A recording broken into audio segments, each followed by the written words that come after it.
Que a paz do Senhor esteja diante de todos nós, que a sua misericórdia nos alcance, que seu amor nos alcance e que a sua bondade esteja entre nós e que nós possamos partilhar essa bondade que vem do céu uns para com os outros.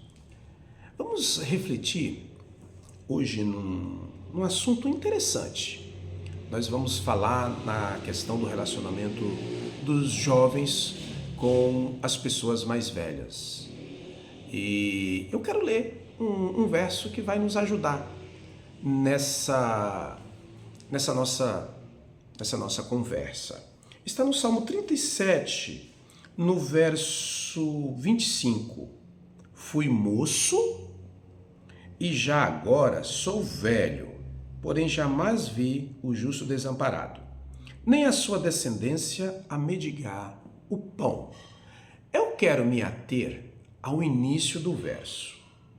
Eu acho muito importante o salmista aqui reconhecendo: fui moço, ou seja, fui jovem, hoje sou velho. Sabe por que eu quero grifar o início desse verso? É que muitos de nós que chegamos aos 40, aos 50, enfim, aos 80, 90, a gente tem uma tendência de esquecer que um dia fomos jovens. E isso traz um problema seríssimo para a gente. Sabe por quê? Porque isso nos dificulta na hora de ter uma comunicação, na hora de ter uma aproximação dos jovens. Seja dentro da igreja, seja dentro da família. É uma realidade que temos no nosso cotidiano. O jovem, muitas das vezes, ele se depara com situações de incoerência, seja por parte dos seus pais, seja por parte dos adultos que o rodeiam, seja por parte de irmãos ou de familiares. Uma das coisas que nos tira completamente a confiabilidade dos nossos jovens é nós não termos coerência entre o que fazemos e o que falamos. O jovem, ele é muito inteligente e o raciocínio geralmente é rápido. Até mesmo as crianças, se você age com incoerência com uma criança, ela já tem inteligência para saber que você está sendo incoerente. Eu quero contar para vocês uma história da minha vida. Eu, quando criança, eu gostava muito de futebol. O meu avô e a minha avó eram pessoas simples, me passaram, graças a Deus, o que eu tenho de espiritualidade hoje, o que eu tenho de conhecimento da Bíblia, tudo iniciou pelo meu avô e pela minha avó. Mas tinha uma situação que, na minha cabeça, como criança, com 8 anos de idade, era uma incoerência. Eu gostava de jogar futebol, eu gostava de ir para o campo com os meus amigos, o campo era na frente de casa, e eles diziam que jogar futebol era pecado. Isso foi uma coisa que eles sempre colocaram na cabeça. Eles sempre diziam que jogar futebol era pecado. Até aí, tudo bem. Só que existia uma situação. Eu vendia geladinho, eu vendia picolé, eu vendia bolo, eu vendia pastel. Então, na hora de vender as coisas, eu poderia vender na beira do campo. Na hora de jogar futebol, na hora de brincar, na hora de me divertir com os meus amigos, aí era pecado.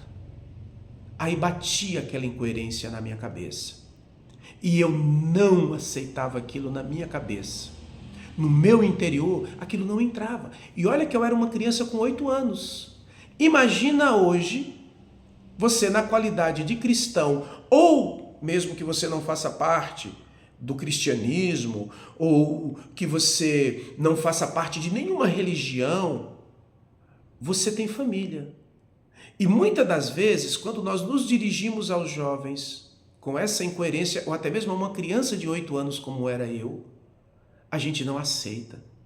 O jovem ele tem uma dificuldade imensa de aceitar uma mãe e um pai incoerente. Eu não tenho nenhuma capacidade de falar de família, porque eu não tenho filhos. Mas eu digo para vocês, a questão da incoerência é uma das coisas que muitas das vezes perdemos os nossos jovens para o mundo.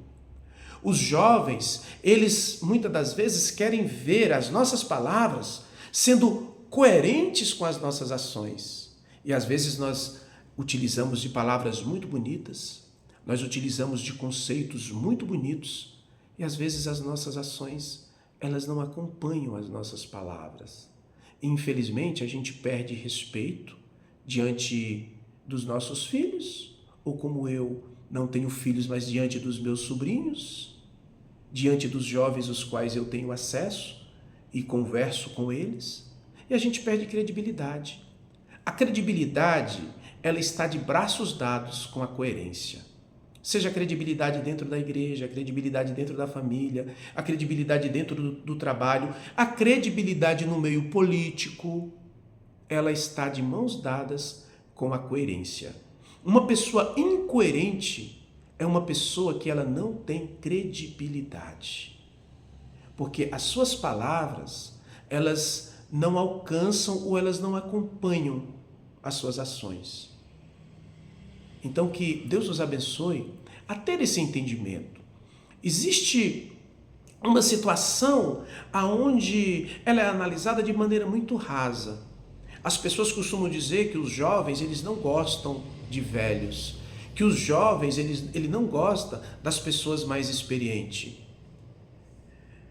O jovem, ele não gosta de gente chata.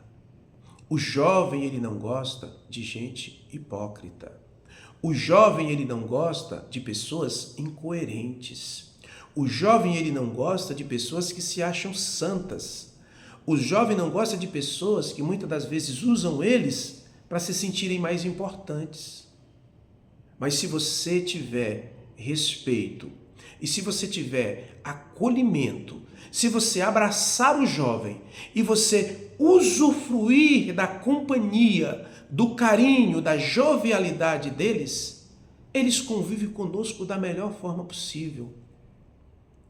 Nas famílias não existe figura mais amada do que aquele vovozinho que é muito amável, daquele vovozinho que é divertido, daquele vovozinho que é acolhedor, daquele vovozinho que todos adoram estar do seu lado. Por quê? Porque ele é uma pessoa amável. É uma pessoa que sabe acolher. Não é uma pessoa que o tempo todo está julgando. Não é uma pessoa que o tempo todo está jogando os erros dos jovens na cara deles. Então se torna um vínculo de muito amor e de muita afetividade. O jovem, ele gosta sim de nós mais velhos. O jovem, eles gostam sim de pessoas com seus 60, 70 e 80 anos. O que o jovem não gosta é de gente chata. Seja com 30, com 40, com 50, ou com 80, ou até com 100 anos. Gente chata e incoerente, o jovem detesta. Então que nós possamos entender um pouco mais a realidade dos nossos jovens, para que nós possamos conviver bem com eles, seja na igreja, seja no vínculo familiar do dia a dia. Que Deus os abençoe e que nós possamos sempre lembrar disso. Um dia fomos todos moço e um dia fomos jovens. Hoje nós somos adultos, hoje os nossos cabelos já estão brancos, a nossa barba já está branca, mas se nós usarmos um pouco mais de empatia, a gente vai compreender plenamente a cabecinha dos nossos jovens. Que Deus nos dê essa sabedoria para conviver com essa turma tão maravilhosa e essa turma tão cheia de vida, tão cheia de alegria que são os jovens. Vamos orar ao nosso Deus. Pai querido, ó Deus maravilhoso, nos ajude a podermos, Senhor, ter empatia, ao podermos ter um convívio amistoso com os nossos jovens, seja nas nossas igrejas, seja na nossa família, que nós possamos acolhê-los, que nós possamos usufruir da companhia deles e que nós possamos trocar experiências, que nós possamos trocar situações em que vivemos uns com os outros e que nós possamos ajudar e que nós possamos, Senhor, sentir a presença dos jovens como algo bom em nossas vidas e que os jovens também possam sentir a nossa presença, nós que somos mais velhos também, como algo bom. Podemos ter um convívio amistoso, podemos ter um convívio alegre, feliz, salutar, mas nos ajude, Senhor, a podermos não nos tornarmos incoerentes ao aproximar de um jovem, mas que nós possamos acolhê-los, amá-los e ajudá-los, porque um dia nós enfrentamos tudo o que eles estão enfrentando hoje e a nossa experiência, a nossa vivência pode ajudar muito aos nossos jovens. Nos ajude nessa convivência, que o Teu Espírito Santo nos dê sabedoria e que possamos andar de mãos dadas, todos unidos, para um dia alcançarmos o céu e para um dia morarmos a eternidade ao lado de Cristo Jesus. Amém. Que Deus abençoe você e que nós possamos ter uma convivência agradável, tanto os jovens como as pessoas adultas, as pessoas mais velhas, as pessoas 60 a mais.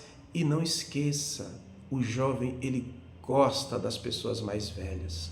O que o jovem não gosta é de incoerência e de quem está o tempo todo apenas apontando o dedo para eles, julgando, questionando, reprovando e sendo chato. Não vamos ser chatos, vamos ser agradáveis no convívio com os jovens.